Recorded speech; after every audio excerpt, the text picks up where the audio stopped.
There's not much more to say. We, Madison, did it.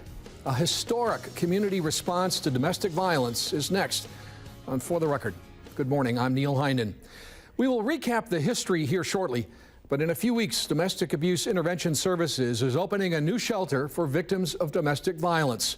A very clean, bright, safe, welcoming, and very public shelter that, among other things, conveys a message that we couldn't just assume this community was ready to convey. My guest this morning, our day's Executive Director, Shannon Barry, and Dane County Sheriff Dave Mahoney. Thank you both very much for coming on. Shannon, you've been on the show before. We've talked about this.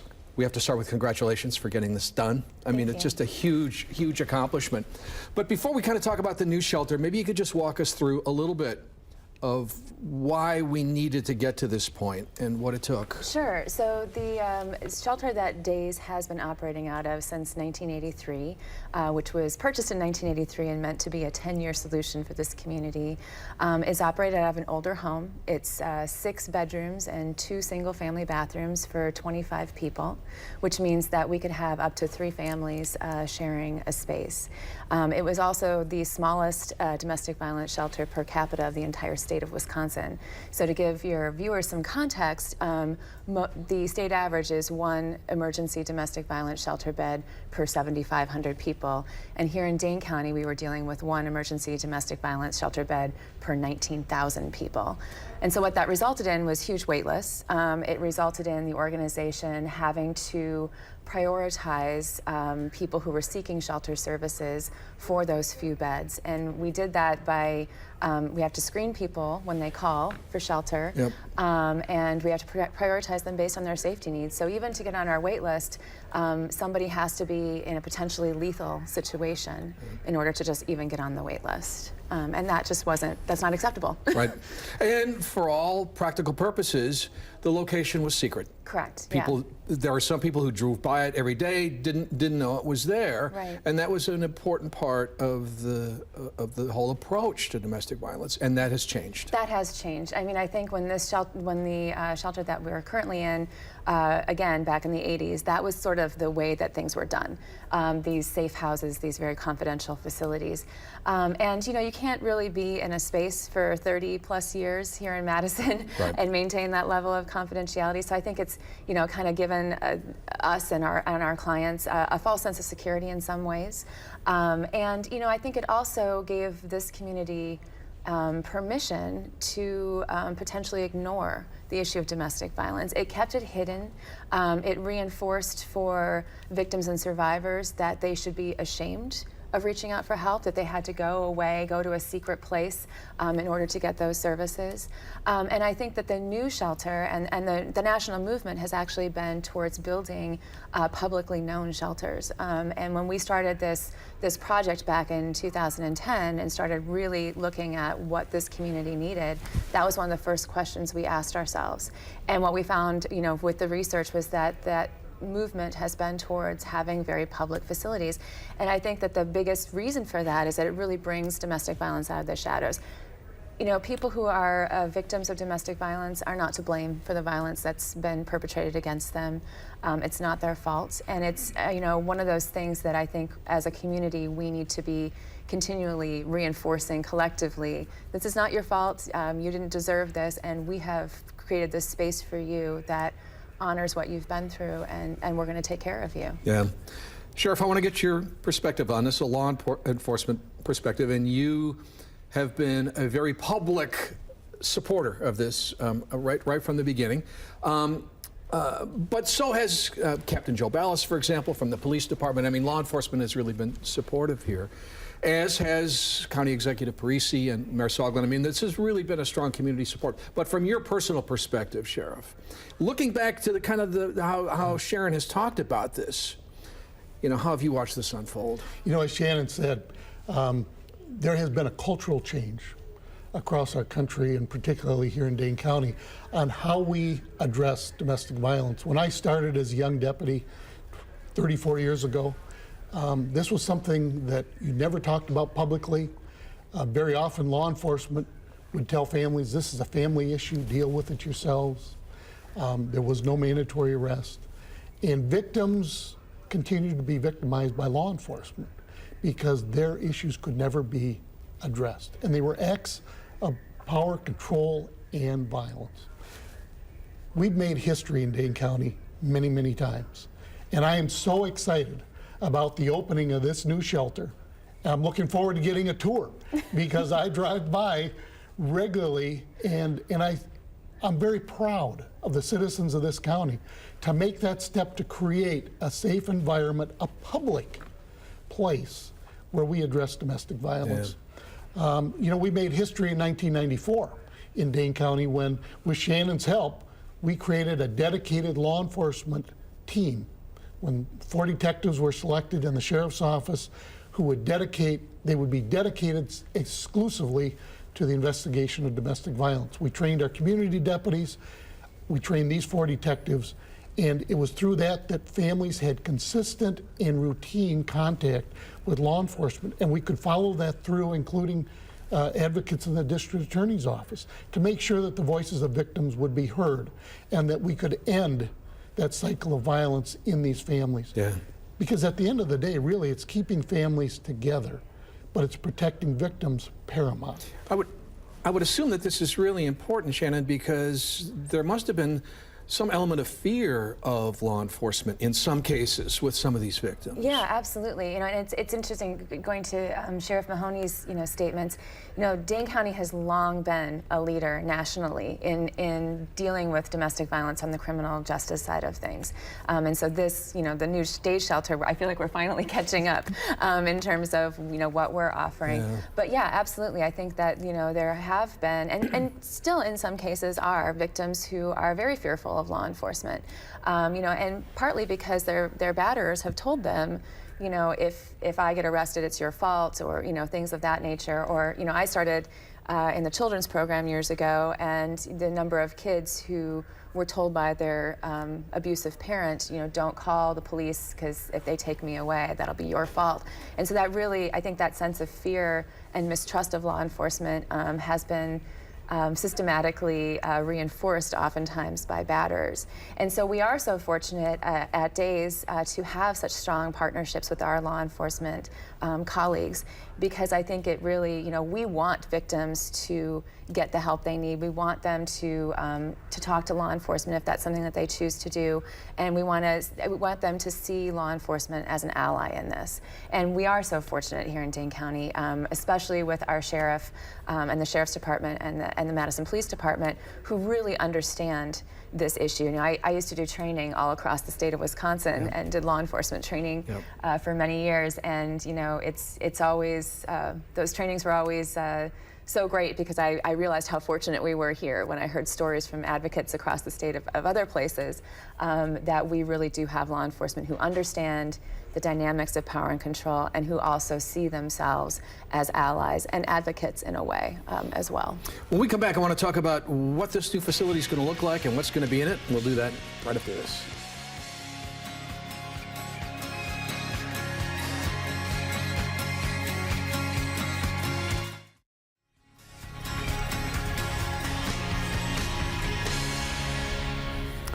I am back with Shannon Barry, the Executive Director of Domestic Abuse Intervention Services, DAYS, as you'll hear mentioned on this program, and the Dane County Sheriff, Dave Mahoney, and we are talking about the upcoming grand opening of the Domestic Abuse Intervention Services shelter on Fordham Avenue. The shelter has a name, but it's got a lot of other things too. It's got new space, more rooms.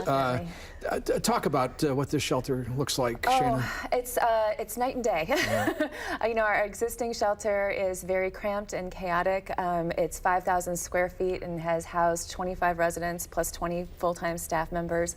The new facility, the Mortensen Family Center for Hope and Safety, is 7 times the size of our old facility. It's 35,000 square feet. Not only does it have the residential wing and the shelter, as we've talked about, it also has lots of programming space. We can do, age-specific programming for children, which we haven't been able to do in the past as much as we'd like. We have multiple meeting rooms, a dedicated support group room. In the past, at our old facility, the support group room also doubled as the staff cafeteria and our staff meeting room, and it was kind of the multi-purpose room. So we have dedicated space for each of our programs. We have a number of, we have 8 different programs. And the shelter itself is, the shelter wing is spectacular. Potter Lawson was our architect. They did a fabulous job of balancing that sense of welcoming and safety with, giving people confidential spaces, but also giving us flexibility. So instead of 1 bathroom for every 13 people, like we have at our old place, now we have 1 bathroom for every 4 people. Yeah. The rooms a few are more beautiful. options for privacy and things than you just couldn't avoid in the old place. Absolutely. Yeah, and no more bunk beds. I have said no more bunk beds. People shouldn't, grown people should not have to climb into a top bunk bed, and especially when they've been dealing, with injuries and because of violence. So this new space is very healing. It's very calming. It's serene. It's beautiful. And even our outdoor spaces, we have an area for kids. We have raised vegetable garden beds. We have a serenity garden for adults. I think that Potter Lawson did a fabulous job of looking at all of the challenges we had in our existing space and creating a space to address those issues. So yeah, very cool. Thrilling. Now, we talked kind of philosophically, Sheriff, about the move to a public facility. There's obvious considerations for law enforcement and all of that. How are you looking at this new public facility that we are celebrating in its publicness? Well, I look forward to a tour of the new center because I'm assured that they're going to have cutting-edge security for the facility, because I know Shannon and I know her passion for victims of domestic violence. What excites me the most is that there will be programming space. We have victims, we have adult victims, but we also have child victims. And it's through programming with our kids, with young girls and young men, that we're going to break this cycle of violence and really address domestic violence. That's why the public, I believe, having that public knowledge brings domestic violence out of the shadows into the public view and helps the public address domestic violence in our community. Yeah. Dane County is it's the best county to live in all of Wisconsin. And it's because of the caring individuals in this community, the knowledgeable individuals in this community. I'm convinced that in 72 counties, Dane County is going to address domestic violence. And one of the ways we're going to do it is through this new Mortensen Center. I mean, we were talking about how, ultimately, we would want to see use go down. I mean, that would be the proof of the success of the community response. It'll go up initially, I think, as people are more aware of it, as they feel safe enough to do this. But it just seems to me that part of this message to the community is to abusers. Absolutely. That protecting your victim, supporting your victim, is also being a very public statement that this is not acceptable and you will be held accountable, right? Yeah, isn't that absolutely. The strong message that will be sent is that we will not tolerate domestic violence in our county. And by publicly talking about the Mortensen Center, having that visual when you drive by, you know that that's a safe place for victims, and law enforcement supports it, the community supports it, corporations support it, and we have a zero tolerance. Yep. With mandatory arrests now, we even send a message to law enforcement that, and there have been issues with law enforcement and domestic violence, that this will not be tolerated even within our ranks. Well, we're going to take a break, and then when we're going to come back, we're going to talk about who this Mortensen or these Mortensens are and how this facility is being financed and what other people can do if they want to help. We'll do that right after this. Great, thank you.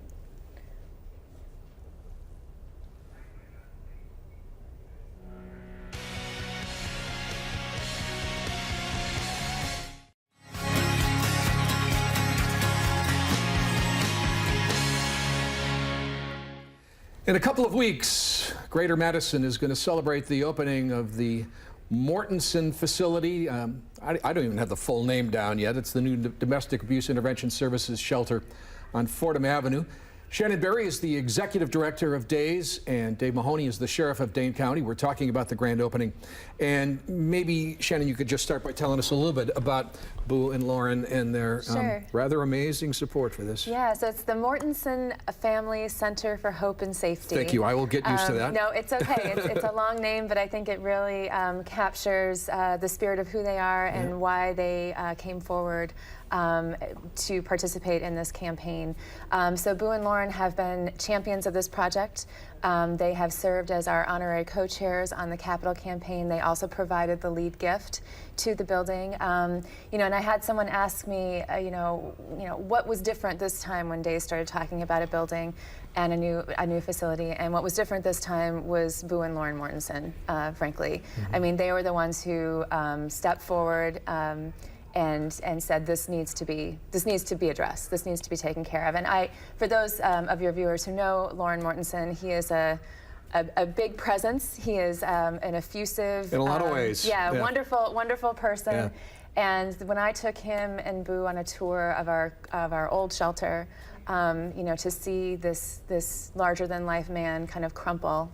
And to be so devastated by what he saw. And he called me later and said, I've been haunted by this and we have to do something. So even when I was having my moments of doubt, can we make this happen? Boo and Lauren were behind me, pushing me forward and pushing the whole team forward to say, yes, we can do this. And they led the charge sometimes they were in the background, but I think that the fact that they have their name on the building speaks a lot to their passion for this cause and this mission of the organization. It does, and it probably also plays a bit of a role over the last few years, Shannon, at the even the event out in front of the building when it was first purchased, but at the most recent lunch event that you had with how many, 700 people there? Yeah, we sold out. And you look around the room or you look around the parking lot on Fordham Avenue, and the breadth of community leaders, of business leaders, of some of the people in this community recognize. Yeah,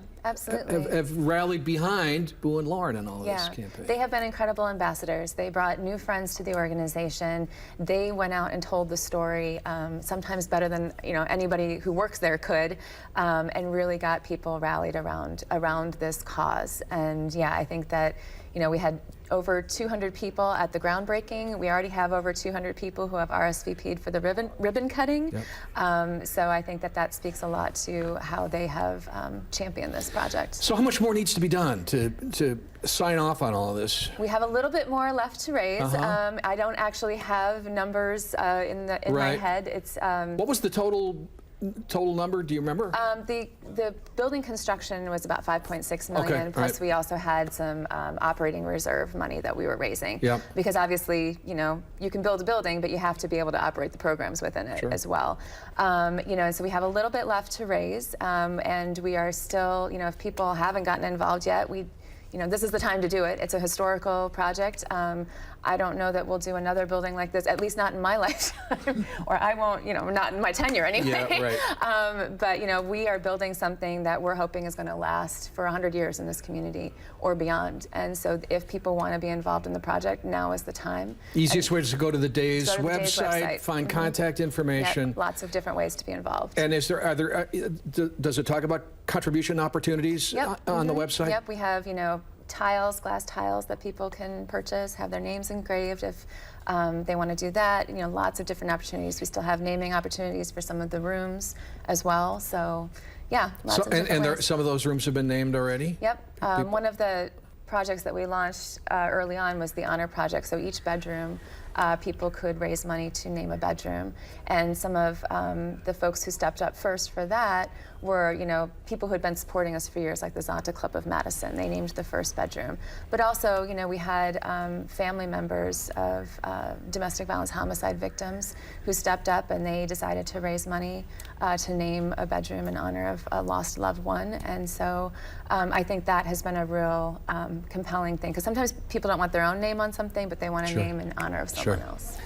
We've got a minute and a half left, and I know, Sheriff, that you travel a bit to talk to other sheriffs and law enforcement people, and you talk about what we do here in Dane County, and it seems to me this gives you another way to describe the community that you work for. It does. Matter of fact, I sit on a National Sheriff's Committee on Domestic Violence, and at our June National Conference, I talked about this new center and the fact that we have a community that cares about victims of domestic violence. We have a board of directors that cares about victims, and we have an outstanding executive director who directs this whole production. And without Shannon's direction, I'm not sure that we'd be there, even though we have an outstanding support network with our corporate partners and families. So I'm very proud to be Dane County Sheriff and partner with Shannon to bring an end to domestic violence. Because at the end of the day, together we'd like nothing better than to have an empty shelter. Absolutely. Have you even yet heard from other people in your position or advocates who are looking at what you're doing here? Yeah, we actually, there's a couple of different domestic violence programs around the state who have done capital campaigns recently, and those executive directors have been incredibly supportive. We've had some other advocates tour the facility. One thing, going back to our luncheon that you spoke about, we had this year at our luncheon Dr. Jill Murray, who's a national expert on teen dating violence, and she took a tour of our new facility, and she even said at the luncheon, she said, I've been to hundreds of domestic violence shelters around the country, and this is top notch. And I didn't even know she was going to say that. So it was pretty compelling. You know what? It was really genuine. You could just tell. Yeah. I mean, that she wasn't just saying it because she was the featured speaker. Right. Yeah, absolutely. And I think that, we wanted to do the best we possibly could do for the people that we serve. And, our goals with this facility were to create a space that honored their journeys, that showed them that this community cared about them and that they were safe and that they were not alone. And I think we've accomplished that. June 30th, 8:30 to 10 is the ribbon cutting ceremony. It's July 30th.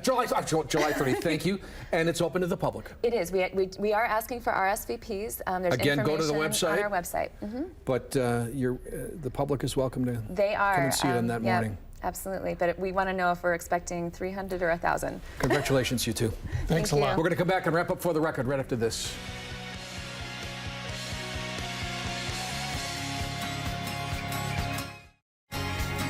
Thanks for joining us. We'll see you next Sunday on For the Record.